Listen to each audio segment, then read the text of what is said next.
आपली भूमिका मांडतात आणि या पूर्ण प्रचार प्रक्रियेची आजचा हा शेवटचा दिवस, ही शेवटची सांगता सभा. या सभेसाठी मंचावर उपस्थित असलेले सर्व मान्यवर, सर्व कार्यकर्ते, उमेदवार, या ठिकाणी जयसीताई वहिनींवर, आमच्या कुटुंबावर प्रेम करणारे असंख्य कार्यकर्ते, कुटुंबीय, बंधू भगिनी, मित्र, ह्या निवडणुकीत काही आरोप आमच्यावर होत गेलेले आहेत. ह्या निवडणुकीत झाले, मागच्या लोकसभेच्या निवडणुकीत झाले आणि ऐकताना त्रास होतो, वाईट वाटते. मागच्या लोकसभेच्या निवडणुकीत आपण असाच बंड करावा लागला, बंड केला होता. हा बंड करत असताना काही लोक होते जे अत्यंत मनापासून दाखवत होते की त्यांना महाविकास आघाडीची खूप काळजी आहे. ही लोक सांगलीतही प्रचार करत होते, सांगली बाहेरही प्रचार करत होते. विशाल पाटलाला मत देऊ नका, तो निवडून आल्यावर भाजपला पाठिंबा देईल, भाजपकडे जाणारा, हे सांगत होते. महाविकास आघाडीचा उमेदवारच खरा उमेदवार आहे, त्याच्या मागे राहूया, नाहीतर भाजपचा फायदा होईल. कुणीतरी असंही सांगितलं, पाकिट चिन्ह मिळाले, पाकिट घेऊन विशाल पाटील भाजपचं पाकिट घेऊन उभारलाय. हा जो अजेंडा मागच्या लोकसभा निवडणुकीत राबवला गेला आणि तो राबवण्यात ज्या काही ठराविक शक्ती, काही ठराविक लोक जी पुढे होती आणि तुम्हाला प्रत्येकाला सांगत होती, समजून सांगायचा प्रयत्न करत होती की विशाल पाटलाला दिलेलं मत वाया जाणार आहे, तीच लोक योगायोगाने बघा, ती प्रत्येक एक आणि एक तीच लोक आज सांगतायत की आम्ही पुन्हा भाजपची सुपारी घेतली.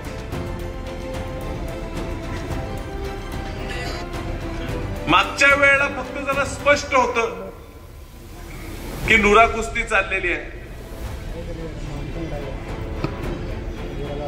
आणि त्यामुळे शिवसेनेने जो उमेदवार दिला होता तो फक्त भाजपला मदत करण्यासाठी दिला होता, हे कदाचित आम्ही तुमच्यापर्यंत स्पष्टपणे पोहोचवू शकलो.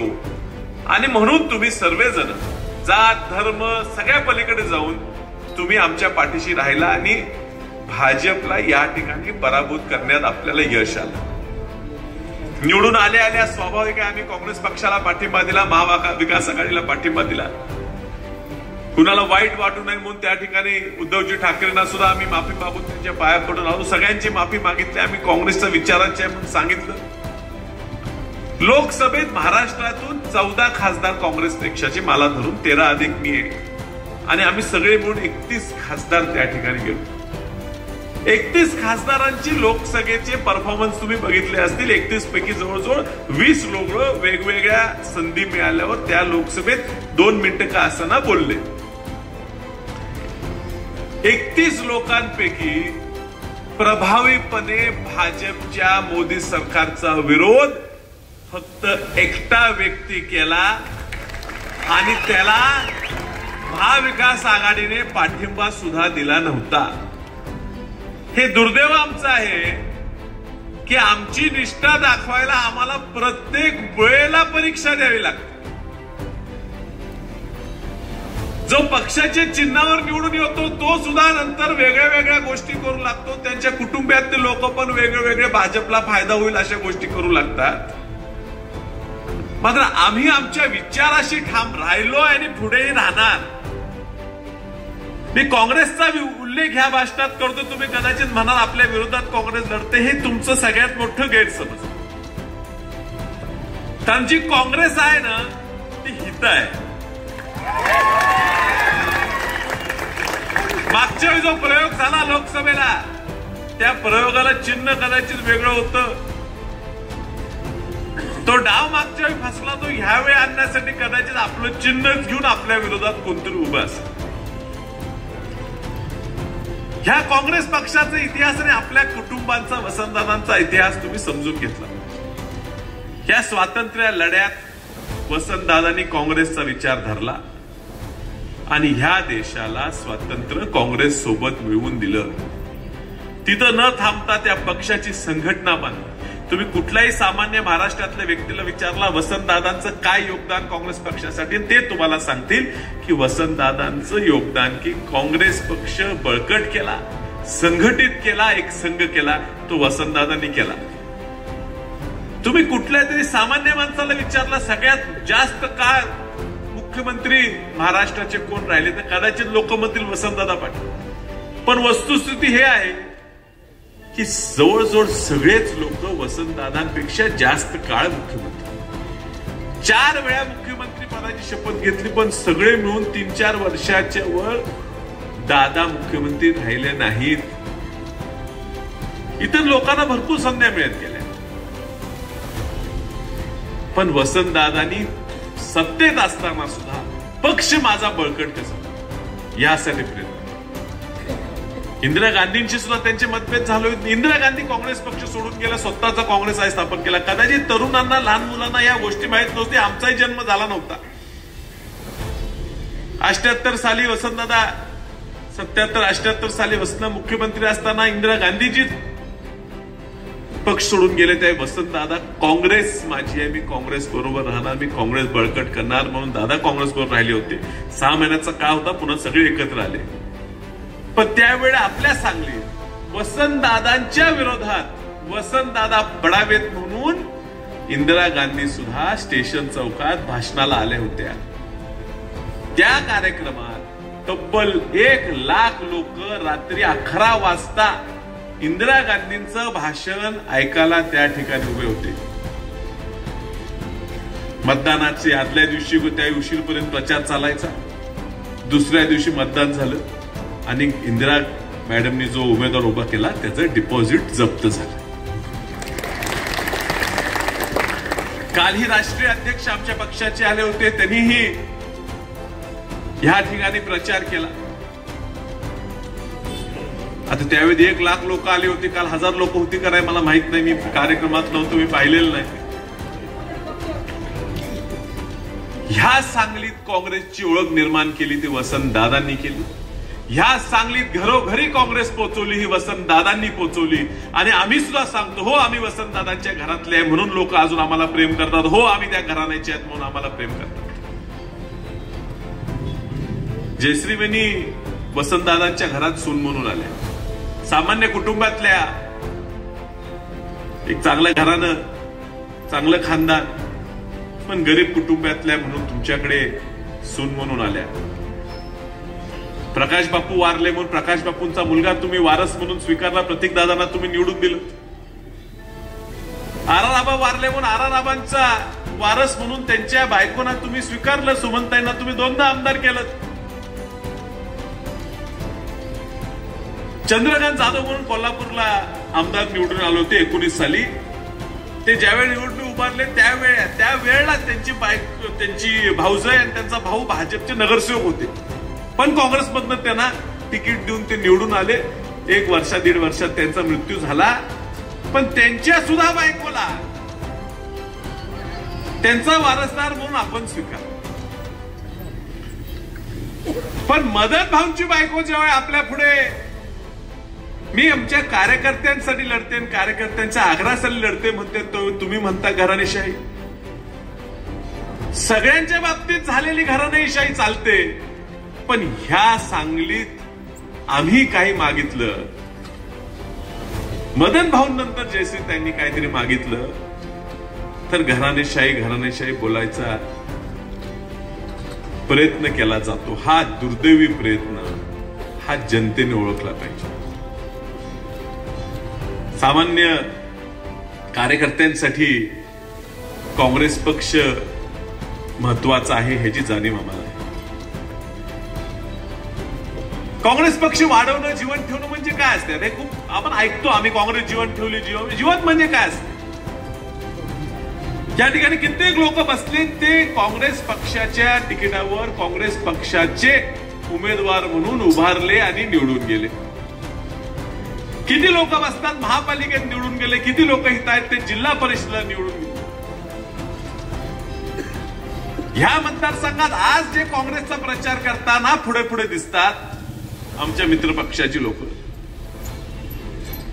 ती ह्या महापालिकेत भाजप बरोबर युती करून काय म्हणतात, कुठल्या महाआघाडी, कुठली सत्ता आणलेली महाआघाडी नावानं ह्या महापालिकेवर भाजपचा प्रवेश त्या लोकांनी करू दिला. ज्या शक्तीने या ठिकाणी भाजप वाढवली, सातत्याने काँग्रेस ह्या मतदारसंघातली संपेल म्हणून ज्या लोकांनी प्रयत्न केला,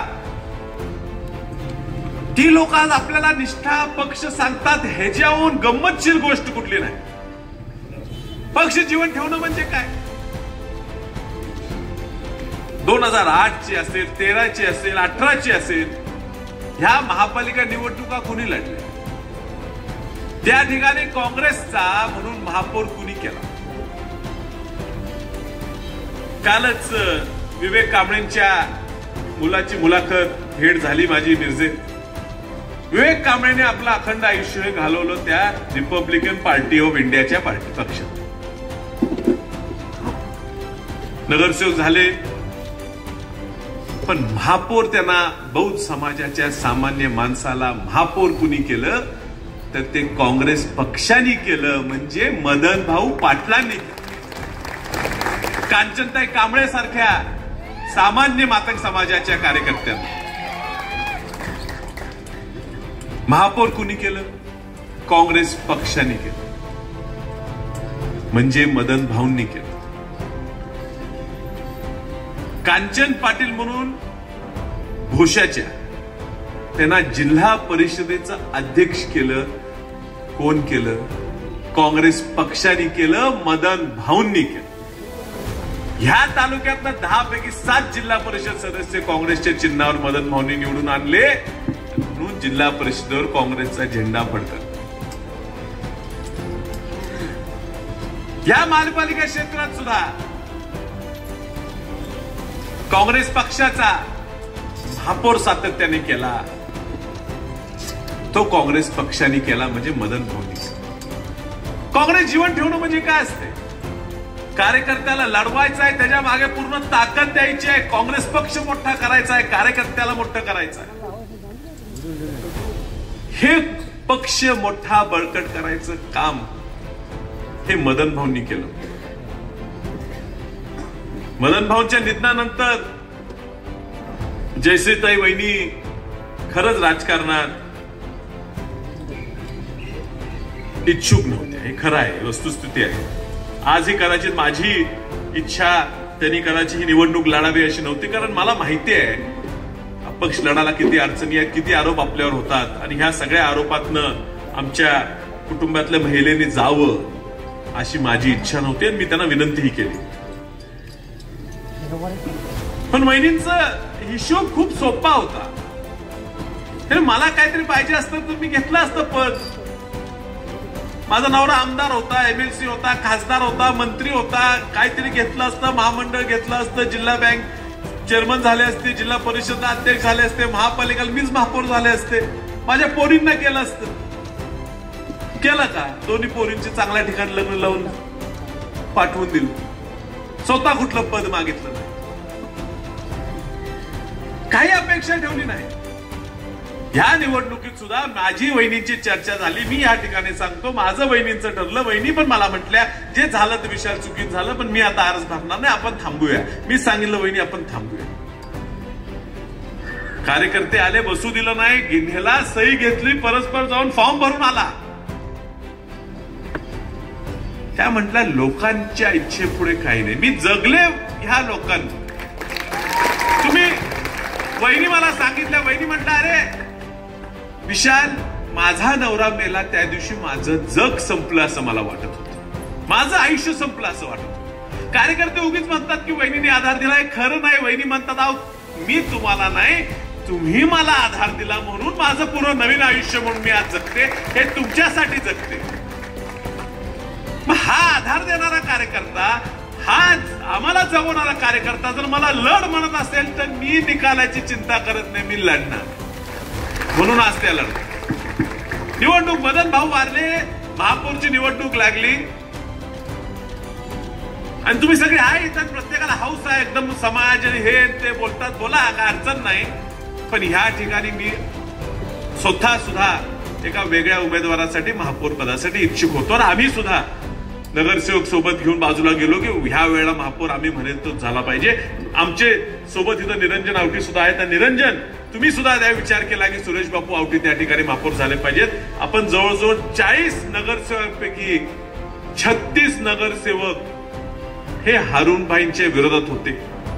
लोकांनी धर्म पेळायचा प्रयत्न केला, जात पेळायचा प्रयत्न केला. खुलं जागा आहे, ओपन आहे. ओपन मध्ये मुस्लिम समाजाला कसं काय तुम्ही देऊ शकता? ओपनला द्या, ओबीसी आल्यावर बघू. सगळे म्हणत ओबीसी येऊ दे मग बघू, का ओपन मध्ये देताय? ही महिला राजकारणात नव्हती, नवरा वारला आली, पण त्यांना एवढं कळते की कार्यकर्ता मी बघते त्याची जात आणि मी धर्म बघत नाही. हा समाज माझ्या बरोबर राहिलेला आहे, ह्या समाजासाठी मी करणार. त्या ठिकाणी हारुणभाई शिकलकरांच्या सोबत ते आणि एक नगरसेवक दोघांचाच पाठिंबा असताना सुद्धा सगळे विरोधात असताना वहिनीने त्यांना महापौर केलं. आज खंत वाटते की त्याच समाजातले काही लोक जर वहिनीवर आरोप करणार असतील की तुम्ही भाजप बरोबर जाताय, ह्याच्यासारखं दुर्दैव नाही. काही आरोप करा, बरोबर का चूक म्हणा, पण तुमची राजकीय पोळी भाजण्यासाठी ज्यांनी आजपर्यंत काँग्रेस जीवन ठेवली आणि ह्याच्या पुढे सुद्धा जे काँग्रेस जीवन ठेवणार आहोत ते हे कुटुंब आहे, हा विचार आहे, हा वसंतदादांचा विचार आहे, हाच ह्या काँग्रेस पक्षाला कायमचा तारणारा आहे. तुम्ही लक्षात ठेवलं पाहिजे. ह्या भाजपला गाडायची परिस्थिती ह्या जिल्ह्यात ह्या राज्यात निर्माण झालेली आहे. ह्या ठिकाणी भाजपला पराभूत करणारा सांगलीचा उमेदवार कोण आहे तर एकच आहे, त्या आहे जयश्रीताई वहिनी पाटील आणि त्यांचं चिन्ह आहे हिरा. हा हिरा चमकणार आहे, हा हिरा विधानसभेत चमकणार आहे. तुम्ही समजून घ्या, भाषण करणं लय अवघड नसते. वहिनी फडाफड तुमच्या विधानसभेत भाषण करते. भाषणाला महत्व नसते, तळमळ पाहिजे, समज पाहिजे, मनाने आलं पाहिजे. सोंग करून यावं लागत नाही, नाटक करून यावं लागत नाही, आरशा पुढे प्रिपरेशन करून तयारी करून येत नाही. लोकांची तळमळ समजली, लोकांपर्यंत गेलो, काय लोकांना पाहिजे, काय समाजाच्या अडचणी आहेत, काय मुस्लिम समाजाच्या अडचणी आहेत, काय दलित समाजाच्या अडचणी आहेत, काय मराठा आरक्षणाचा मुद्दा आहे, तो जवळून पाहिलेला व्यक्ती आहे. ह्या मातीसाठी लढणारं हे कुटुंब आहे. मी घराणेशाहीवर करून तुम्ही अजूनही समजून घ्या, आमचा लढा एकामेकाविरुद्ध झालेला. आज कुठे जाऊन हे घर एक झालेलं आहे. हे घर आम्ही एक ठेवायचा प्रयत्न करतोय, ही सांगली एक ठेवायचा प्रयत्न करतोय. ह्या सांगलीला फोडायचा प्रयत्न केलाय, भांडण लावायचा प्रयत्न ह्या भाजपच्या लोकांनी केलेला आहे. तुमच्यात आपण एकामेकाचे सण साजरे करणारे लोकांना त्रास द्यायचा प्रयत्न केला गेलेला आहे. ह्या वहिनी आहेत जे तुम्हाला सगळ्यांना बांधून ठेवणार आहे. ह्या वहिनी आहेत की ह्या सांगलीत पुरोगामी विचार टिकवून ठेवणार आहेत. ह्या पुरोगामी विचार जिवंत ठेवण्यासाठी आपल्याला हिरा हाच काँग्रेसचा खरा चिन्ह ह्या निवडणुकीत आहे. आणि म्हणून ह्या निवडणुकीत ह्या भाजपचा पराभव करायचा आहे. भाजपचा एवढ्या मताने पराभव करायचा आहे की पुन्हा यांच्या खेळी शेजारच्या मतदारसंघातून आपल्याला त्रास देणारे खेळ पूर्ण संपावेत. वेळ अभावी मला भाषण थांबवावं लागते. तुम्ही सगळे या ठिकाणी आलात, आमचं ऐकून घेतलं, आपल्या सर्वांचे आभार मानून थांबतो. धन्यवाद.